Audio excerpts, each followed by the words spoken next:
In the 1960s, the Mamas and the Papas epitomized sex, drugs, and rock and roll, only to become victims of their own excess. From rampant drug abuse to allegations of sexual violence, the band's messy personal lives stood in contrast to their sunny pop songs. When John Phillips met 17-year-old Michelle Gilliam, he was already married. However, Gilliam had no trouble starting a heated affair with Phillips. After Phillips divorced his first wife and married Michelle, who took his last name, he became extremely possessive of her. This drove her to do precisely what he didn't want her to, pursuing pretty much every man she came in contact with. I was raised to be very independent, and I was raised to believe that I could do anything I wanted with my life. When Phillips formed the New Journeymen, he brought his wife as a singer simply because he wanted to keep her close. But soon after the arrival of Denny Doherty, Doherty and Michelle began a destructive affair. The same year, Cass Elliot joined the group and the four became the Mamas and the Papas. But Elliot was deeply infatuated with Doherty and she hated Michelle's nonchalance. According to People, Michelle later recalled, "Cass confronted me and said, 'I don't get it. You could have any man you want. Why would you take mine?'" In 1966, Michelle had another affair with Gene Clark from the Byrds. As a result, John Phillips had her temporarily fired from the band. I'm every man's nightmare. For some members of the Mamas and the Papas, chaos began long before the musical group. When Michelle Phillips was 5 years old, her mother died suddenly following a brain aneurysm. As a result of this, Michelle and her sister, Rusty, grew up with their father, Gardner Gill Gilliam. He was a film production assistant, then a county probation officer. Gilliam's work took him to Mexico, then to Los Angeles. His two girls went with him wherever he had to be. But new countries are not the only thing Gilliam exposed his daughters to. According to Phillips, her father would overindulge in drugs and tumultuous affairs. Throughout the course of his life, Gilliam got married 6 times. Mackenzie Phillips was born to John Phillips and Susan Adams in November 1959. In 1982, she became a part of the New Mamas and the Papas, which was formed around her father and Denny Doherty. Elaine Spanky McFarlane was also brought on as the second female singer. The Mamas and the Papas seemed like one big happy family again, but there was an awful reality happening backstage. In 2009, Phillips released her memoir, High on Arrival. In it, she described how Papa John first raped her when she was 19, the night before her first wedding. Phillips wrote, "I woke up that night from a blackout to find myself having sex with my father. I don't know how it started." She also wrote that they went on to have a consensual relationship for the following 10 years. But after speaking to Oprah in 2009, Phillips realized this wasn't exactly consent, considering the power dynamics between father and daughter. She later said on the Behind the Velvet Rope podcast, "I really had to rethink because I thought that I consented because I didn't scream and yell. I thought that I had consented for a myriad of reasons. And what I learned is that I had been groomed." And so I had to tell the truth that I was sexually abused by my father. Cass Elliot struggled with being overweight since she was 7 years old. She didn't let her weight negatively affect her, though. According to Rolling Stone, Cass once said, "Being fat sets you apart, but luckily, I was bright with it. I had an IQ of 165. I got into the habit of being independent, and the habit became a design for a living." However, obesity did bring Mama Cass one or two problems. The first was the usual health problems associated with it. Secondly, Cass's obesity was used as an excuse by the unpleasant John Phillips for her not to join his band. As Rolling Stone reported, Phillips had this recollection of how he eventually let Cass be part of the group. He recalled, "She started following us around. It got to be a sadomasochistic game. Cass would get a job as a waitress in the nightclub because we wouldn't let her sing with us.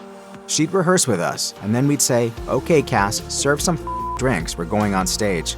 Finally, we let her join the group." The sadomasochistic game was Phillips, as he wouldn't let Mama Cass join the band because of her weight. In many respects, she was bullied and traumatized by Phillips, who resembled a mean grade school boy more than a prolific singer-songwriter. In 1969, Time magazine published an article reporting that Mama Cass had been on a strict diet for about 2 years, losing over 120 pounds in the process. But Time also revealed just how severe the consequences of the diet were.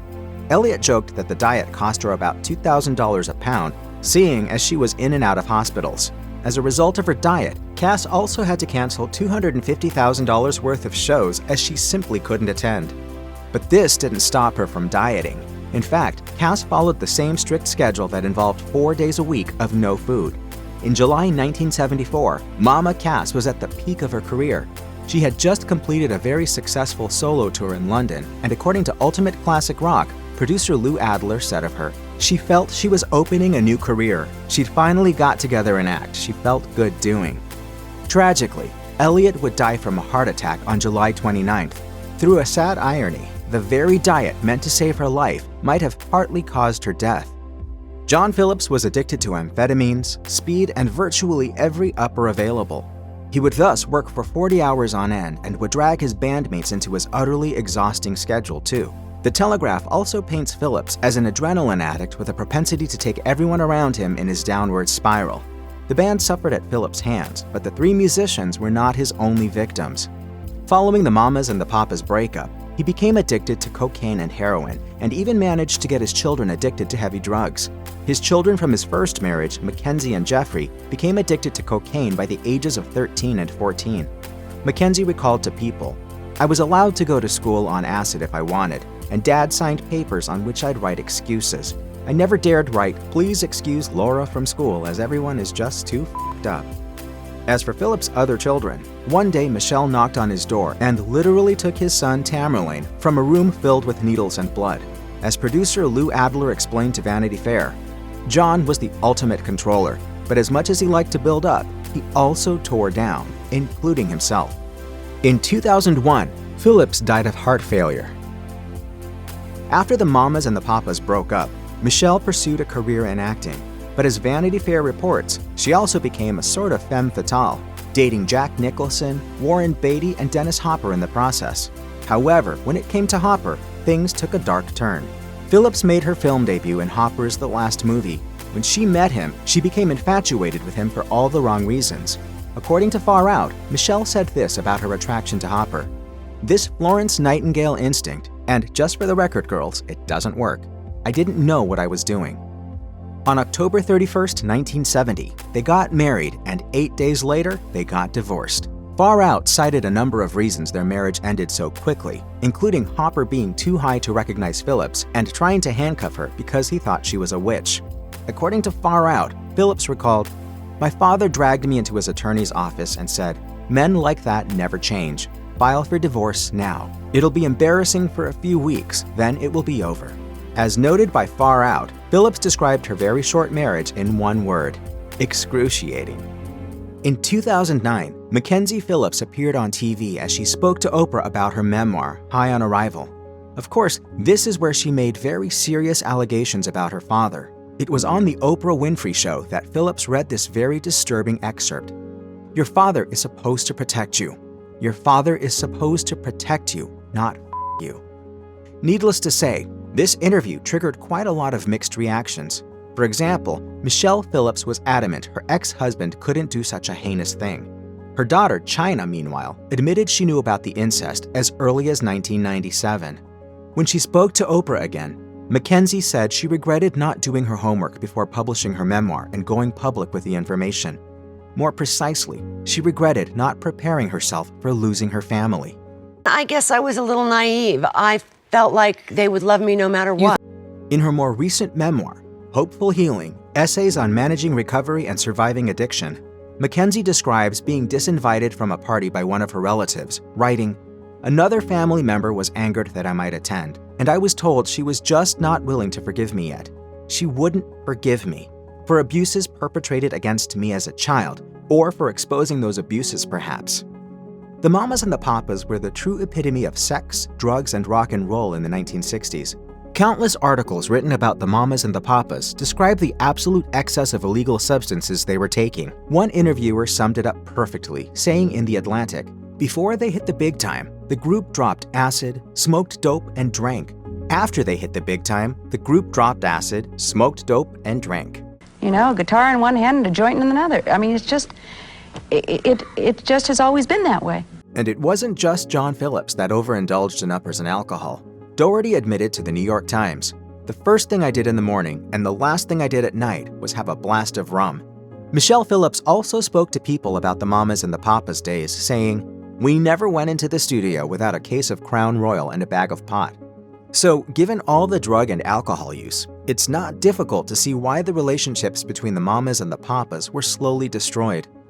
After Cass Elliot died, a rumor began traveling quickly around the world, but the rumor was a joke and a deeply fat-phobic one, that Cass Elliot had died choking on a ham sandwich.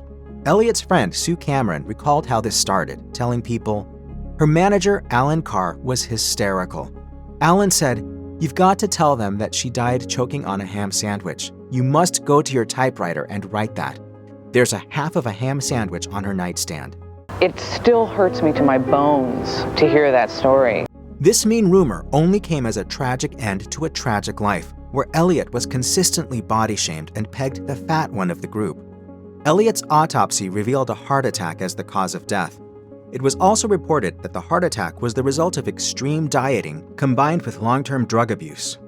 In Vogue magazine, Emma Spector spoke about the unfairness of Elliot's death being associated with such an ugly rumor, writing, "I'm struck by the fact that one of the few fat women in pre-aughts music history is forever tethered to an ugly urban legend implying that her death was brought about by food. If you or anyone you know is struggling with addiction issues, help is available. Visit the Substance Abuse and Mental Health Services Administration website or contact SAMHSA's National Helpline at 1-800-662-HELP 4357.